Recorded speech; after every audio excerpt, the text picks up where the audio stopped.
Morning 7th class students. देखिए बेटा, कल हमने रक्त और हमारा शरीर पाठ पढ़ रहे थे। इसमें अनिल जो है अपनी बहन को लेकर कहाँ गया, हॉस्पिटल गया था। उसके एनीमिया की बीमारी थी। डॉक्टर दीदी ने उससे एनीमिया के बारे में पूछा और डॉक्टर दीदी ने उसे अपने जो सूक्ष्मदर्शी है उसमें रक्त के कण दिखाने लगी। अब आगे है, देखो स्लाइड देख। जैसे ही वो डॉक्टर दीदी अनिल को दिखाने लगी स्लाइड पे सूक्ष्मदर्शी से, तो स्लाइड को देखकर मानो आश्चर्य से उछल पड़ा था अनिल। उसे बहुत आश्चर्य हुआ। आश्चर्य, अचंबा होना। आश्चर्य का अर्थ क्या होता है? अचंबा होना। तो उसे उस स्लाइड पे बहुत सारे कण उसमें देख के सूक्ष्मदर्शी से, तो वो उछल पड़ा एकदम से। रक्त की एक बूंद में इतने सारे कण। देखो, उसने इतना आश्चर्य किया कि एक ही बूंद में दीदी इतने सारे कण, इसकी तो वह कल्पना भी नहीं कर सकता था। वो कह रहा है कि मैं तो इस बात की कल्पना भी नहीं कर सकता हूँ कि एक बूंद रक्त के एक बूंद में इतने सारे कण होते हैं। वह बोला, इन्हें देखकर तो ऐसा लग रहा है मानो बहुत सी छोटी छोटी बालूस्याही रख दी गई हो। बालूस्याही का अर्थ होता है, बालूस्याही क्या होती है बेटा? बालूस्याही एक गोल लाल रंग की चपटी सी मिठाई होती है। लाल रंग की गोल चपटी सी मिठाई होती है। क्यों कह रहा है कि ये तो ऐसे लग रही है जैसे बहुत सारी छोटी छोटी बालूशाही रखी गई हो। हाँ, दीदी बोली कि हाँ, ये ऐसी ही हैं। लाल कण बनावट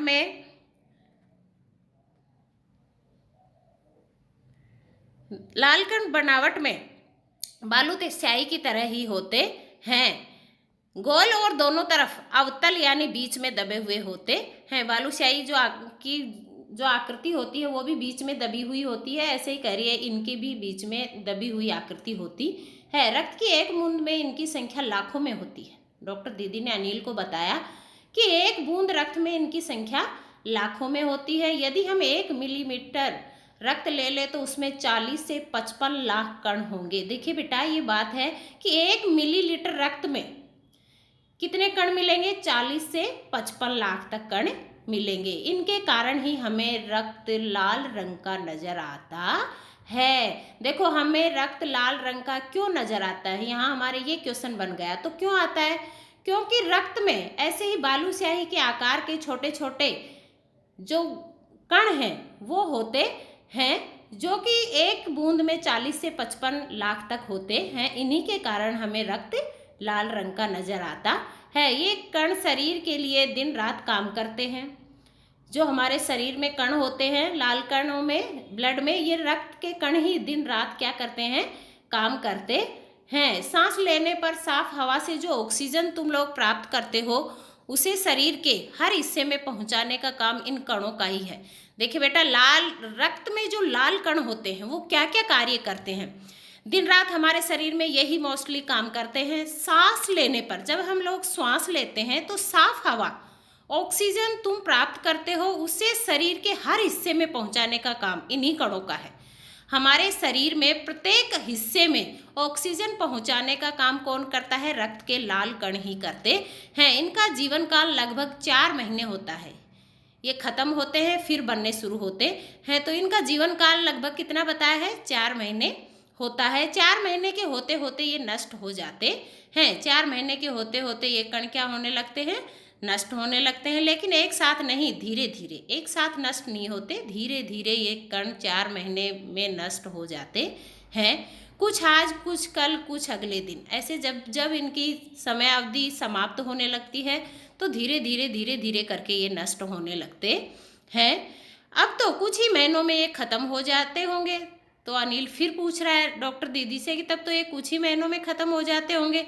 अनिल ने कहा। यह सुनकर डॉक्टर दीदी मुस्कुरा उठी, हंसने लगी, थोड़ी मुस्कुराकर बोली, नहीं, ऐसा नहीं होता। शरीर में हर समय नए कण बनते रहते हैं। जैसे मैंने बताया, ये कण नष्ट होंगे तो नए कण बनना शुरू हो जाते हैं, जो नष्ट कणों का स्थान ले लेते हैं। अर्थात पुराने कण खत्म होंगे और नए कण उनकी जगह ले लेते हैं। हड्डियों के बीच के भाग मज्जा में ऐसे बहुत से कारखाने होते हैं। डॉक्टर दीदी उस अनिल को समझा रही है कि जो हड्डियों के बीच में जो हमारा भाग होता है, जिसे क्या कहते हैं? मज्जा। क्या कहते हैं? जो 2 हड्डियों के बीच में जो भाग होता है, जो स्पेस होती है जुड़े हुए की, उसे मज्जा कहते हैं। तो कह रहे हैं उसके बीच में बहुत से कारखाने होते हैं। अर्थात ये रक्त कण वहाँ जमावड़ा जमाए रहते हैं, जो रक्त कणों के निर्माण कार्य में लगे रहते हैं। ये कारखाने में कोई नई नई चीज़ें ही बनती हैं, तो हमारे इनके बीच भी कारखाने बने हैं, मज्जा के भी। तो इसीलिए कह रहे हैं कि इनमें नए नए कणों का निर्माण कार्य चलता रहता है। इनके लिए इन कारखानों को प्रोटीन, देखो इनके कच्चा माल तो बड़े कारखानों में यूज होता है, लेकिन हमारे शरीर में रक्त बनने के लिए क्या क्या उपयोग में आता है? प्रोटीन, लौह तत्व और विटामिन रूपी कच्चे माल की जरूरत होती है। इनसे क्या बनते हैं? ये नए रक्त कण बनते हैं। यह पौष्टिक आहार लेते हो, हरी सब्जी। देखो ये हमारे प्रोटीन, लौह तत्व, विटामिन ये हमें किससे मिलेंगे? जब हम पौष्टिक आहार लेंगे। पौष्टिक आहार में हरी सब्जी, फल, दूध, अंडा, गोश्त ये तत्व उपयुक्त मात्रा में हैं। देखो ये दे रखी है हमें पिक्चर्स में, क्या है? दूध है, फल फ्रूट्स रखे हुए हैं, इधर मीट रखा हुआ है, अंडे रखे हुए हैं। तो ये सभी चीज़ें लेने से ही हम संतुलित आहार ग्रहण कर सकते हैं, और इन्हीं की उपयुक्त मात्रा में ग्रहण करने से हमारे शरीर में रक्त कण अच्छे बनते हैं। अब आगे देखिए, यदि कोई व्यक्ति उचित आहार ग्रहण नहीं करता, कह रहा है कि अगर कोई भी व्यक्ति ये संतुलित आहार नहीं लेता है तो इन कारखानों को आवश्यकता अनुसार कच्चा माल नहीं मिल पाता है। जो हमारे रक्त कण बनते हैं हड्डियों के बीच के भाग मज्जा में, तो कह रहे हैं अगर हम लोग संतुलित आहार नहीं लेंगे तो वहाँ पर ये कच्चा माल किसे कहा गया है? प्रोटीन, विटामिन, जितने भी इनके सोर्स अभी बताए थे, ये अगर हम नहीं लेंगे तो वहाँ ये आवश्यकता की पूर्ति नहीं होगी, और वहाँ फिर रक्त के कण भी नहीं मिलेंगे। नतीजा यह होता है कि रक्त कण नहीं बन पाते, वहाँ पर कच्चा माल अर्थात विटामिन, प्रोटीन्स नहीं पहुँच पाएंगे, और फिर रक्त के कण भी नहीं बनेंगे। रक्त में इनकी कमी हो जाती है, और हमारे रक्त में इन कणों की क्या हो जाती है? कमी हो जाती है। लाल कणों की इसी कमी को एनीमिया कहते हैं। तो रक्त में जो लाल कणों की कमी होती है उसे क्या कहते हैं? एनीमिया कहते हैं। तो बेटा एक क्वेश्चन यहाँ बन रहा है हमारे कि एनीमिया किसे कहते हैं? रक्त में लाल कणों की कमी के कारण होने वाले रोग को ही एनीमिया कहते हैं। क्या संतुलित आहार लेने मात्र से हम एनीमिया से बचे रहेंगे? अब अनिल कह रहा है अगर हम पर्टिकुलर संतुलित आहार लें तो क्या एनीमिया से बच सकते हैं? अनिल ने सवाल किया। दीदी बोली हाँ, यह कहना काफ़ी हद तक सही होगा कि अगर हम शरीर को सही मात्रा में संतुलित आहार देते रहें तो हमारे ब्लड की कमी नहीं होगी।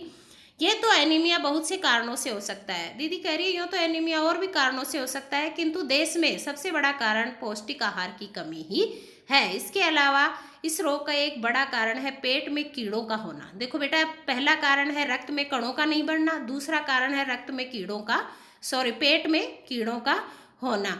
ये कीड़े प्राय दूषित जल और खाद्य पदार्थों द्वारा हमारे शरीर में प्रवेश करते हैं। ये कीड़े कहाँ से आते हैं?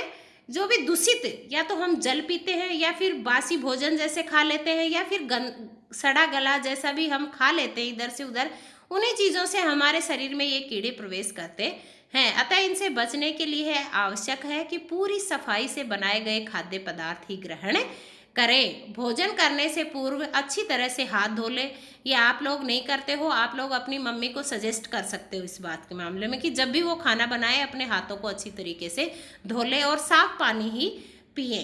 और हाँ, अनिल, एक किस्म के कीड़े भी हैं जिनके अंडे जमीन की ऊपरी सतह पर पाए जाते हैं। और दीदी कह रही है कि एक ऐसे भी कीड़े होते हैं जिनके अंडे जमीन की, अपनी जो भूमि होती है इसकी ऊपरी सतह पर भी पाए जाते हैं। इन अंडों से उत्पन्न हुए लार्वे त्वचा के रास्ते शरीर में प्रवेश कर आंतों में अपना घर बना लेते हैं। जैसे हम लोग किसी गंदी जगह पर नंगे पैर चलते हैं तो ये अंडे क्या होते हैं कि हमारे शरीर के, हमारे पैरों के चिपकते हैं, और उनमें लार्वे होते हैं जो त्वचा के रास्ते से, वो अंडे जैसे ही फूटते हैं वो लार्वे हमारे शरीर में त्वचा के रास्ते से आंतों में अपना घर बना लेते हैं। इससे बचने का सहज उपाय है कि शौच के लिए हम शौचालय का ही प्रयोग करें। देखिए बेटा, ज़्यादातर स्थानों में, गाँव में, कच्ची बस्तियों में भी लोग शौचालय का, सभी के घरों में शौचालय बनवाए गए हैं। गवर्नमेंट ने भी इसका ख्याल रखा है, और आप लोग भी इस बात को ध्यान में रखना कि आप शौच हमेशा शौचालय में ही करें, शौचालय का ही प्रयोग करें, और इधर उधर नंगे पैर नहीं घूमें। आज के लिए आपका इतना ही चैप्टर है, कल इसको फिर आगे बढ़ाएंगे। धन्यवाद।